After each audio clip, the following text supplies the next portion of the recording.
Indonesia ini sedang rame nih, sedang rame. Bahkan ada surat maklumat dari Majelis Ulama tentang rancangan undang-undang haluan ideologi Pancasila.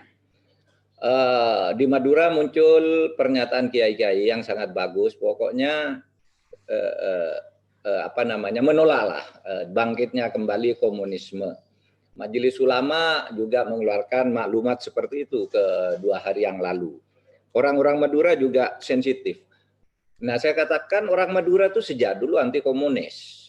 Oleh sebab itu, rancangan undang-undang haluan ideologi negara itu harus kita kawal. Jangan sampai memberi peluang kepada komunisme.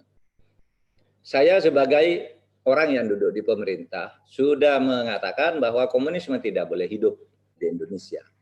Jadi oleh sebab itu saya sudah mengusulkan pencantuman TAP MPR nomor 1 tahun 2003 sebagai dasar dibuatnya undang-undang itu salah satunya. Apa? TAP MPR nomor 1 23 itu tahun 2003 itu menyatakan bahwa TAP MPRS nomor 20 tahun 1966 yang melarang komunisme, Leninisme dan Marxisme itu dilarang.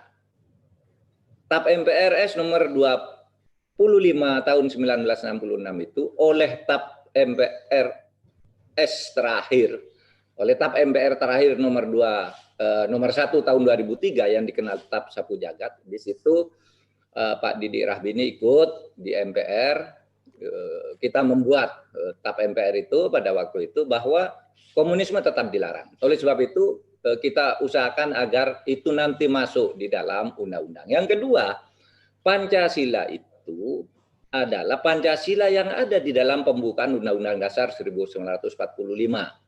Yaitu Pancasila yang berdasar ketuhanan yang Maha Esa, kemanusiaan yang adil dan beradab, bla bla bla, sampai keadilan sosial bagi seluruh rakyat Indonesia. Nah, oleh sebab itu kita juga tidak setuju adanya pemerasan Pancasila ke dalam Trisila atau Ekasila. Jadi, saudara, ini posisi. Jadi, kalau ada ribut-ribut memancing seakan-akan pemerintah itu membuka pintu bagi bangkitnya kembali komunisme, saya ada di dalam pemerintah. Saya akan mempertahankan itu, bahwa Pancasila yang kita anut adalah Pancasila yang bukan diperas lagi ke Tri maupun Ekasila, dan TAP MPRS itu harus menjadi cantolan di dalam HIP, rancangan undang-undang HIP yang sekarang sedang dirancang itu. Harus diketahui bahwa rancangan undang-undang itu dibuat oleh DPR. Saya dan Pak Didik Rahbini itu ada di DPR agak lama, tahu bahwa rancangan undang-undang itu bisa datang dari pemerintah, bisa datang dari DPR. Yang ini, yang sedang diributkan ini, datang dari DPR.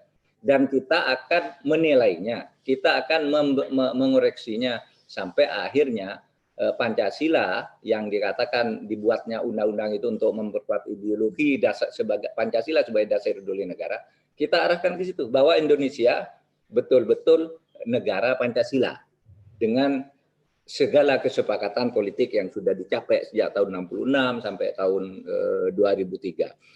Nah, saya kira itu Bapak-bapak sekalian dari saya.